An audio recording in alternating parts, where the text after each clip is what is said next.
अस्सलाम वालेकुम and welcome back. और आज का जो हमारा टॉपिक है वो technique use in cell biology से है। एक टेक्निक आज हम डिस्कस करेंगे वो है स्टेनिंग। ठीक है, ये लेक्चर नंबर 3 है cell structure and function chapter का, क्लास 11 बायोलॉजी। ठीक है, तो चलिए टाइम वेस्ट किए बगैर अपने इस लेक्चर को स्टार्ट करते हैं। ठीक है, स्टेनिंग मीन कलराइजेशन और डाई, कलर करना या रंग लगाना किसी चीज़ पर। ठीक है, इसको स्टेनिंग कहते हैं, लेकिन ये स्टेनिंग अलग है, सेल ऑर्गेनेली सेल के लिए यूज़ होता है। ठीक है, डिफिनीशन की तरफ आते हैं। The process in which cell और tissue is colourised with a particular stain, chemical होता है या डाई और सोल्यूशन। ठीक है, फॉर आइडेंटिफिकेशन और स्टडी। ठीक है, यह एक टेक्निक है जो यूज़ होता है सेल और टिश्यू को कलर करने के लिए कि इनको स्टडी किया जाए। ठीक है, अब इनकी ज़रूरत क्यों पेश आई स्टेनिंग की? ठीक है, तो इनकी ज़रूरत इसलिए पेश आई क्योंकि हमारे पास जो सेल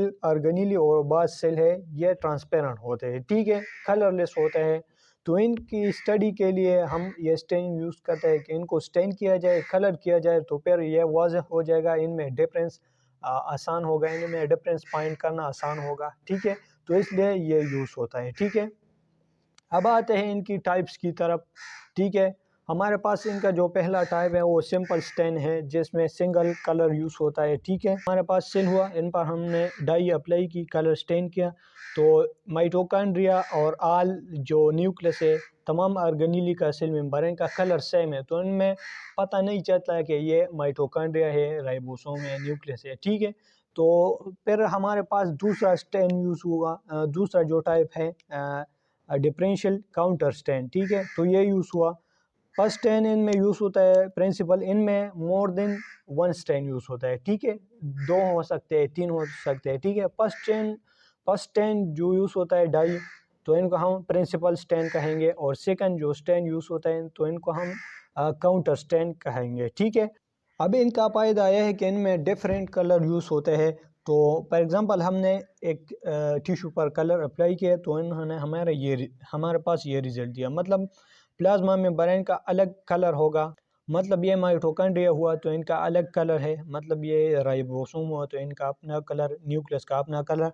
तो इस तरह हमें पता चल सकता है कि ये डिफरेंट ऑर्गेनेली है, ये इनका जो कलर है ये डिफरेंट है, तो इसलिए हमें वाज़ेह होगा कि ये डिफरेंट चीज़ें हैं। ठीक है, तो इनका ये फ़ायदा है। अब तीसरा टाइप जो आता है वाइटल स्टेन। ठीक है, can be applied on living cell. ठीक है, ये लिविंग सेल को अप्लाई होता है because they are non toxic, ये हार्मफुल नहीं है। ठीक है, तो इनको भी इन व्यू यूज़ किया जाता है इनसाइड। ठीक है, इनसाइड सेल टिश्यू वगैरह यूज़ किया जाता है क्योंकि ये हमारे पास नॉन हार्मफुल है, ये हमारे पास टॉक्सिक नहीं है। ठीक है, और चौथा जो स्टेन है वो है नॉन वाइटल स्टेन। ठीक है, जो हार्मफुल है इन विट्रो, इनको हम आउटसाइड यूज़ करते हैं। ठीक है, आउटसाइड इसी तरह मैं आपको समझाता हूँ। ठीक है, हमारे पास ये टिश्यू हो गया, बहुत से सेल हो गए, तो हमने इनसे एक सेल अलग किया। ठीक है, जब अलग किया तो ये डेड सेल हो गया, तो इसलिए ये डेड सेल पर यूज़ होता है। ठीक है, तो इनको हार्मफुल और नॉन हार्मफुल से कोई मतलब नहीं, मतलब डेड सेल तो डेड होता है, इनको नुकसान वगैरह नहीं पहुंच सकता। ठीक है, तो इसलिए इनको नॉन वाइटल स्टेन कहते हैं। ठीक है, अब नेक्स्ट पेज की तरफ जाते हैं।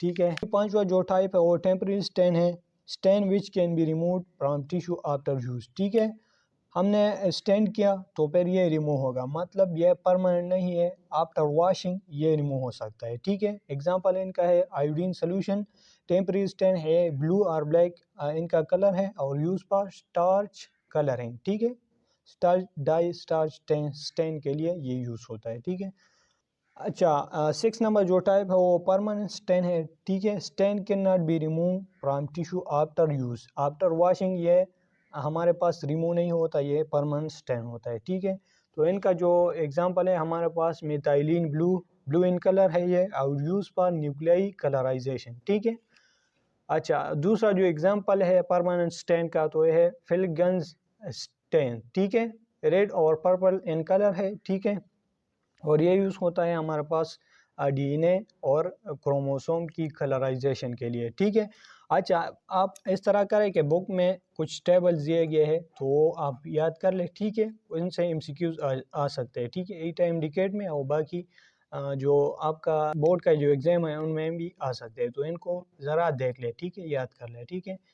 तो ये थी आज की वीडियो, उम्मीद है आपको समझ आई हुई होंगी। हमारे इस चैनल को सब्सक्राइब करें, मिलते हैं नेक्स्ट वीडियो में, तब तक के लिए फ़ी अमान।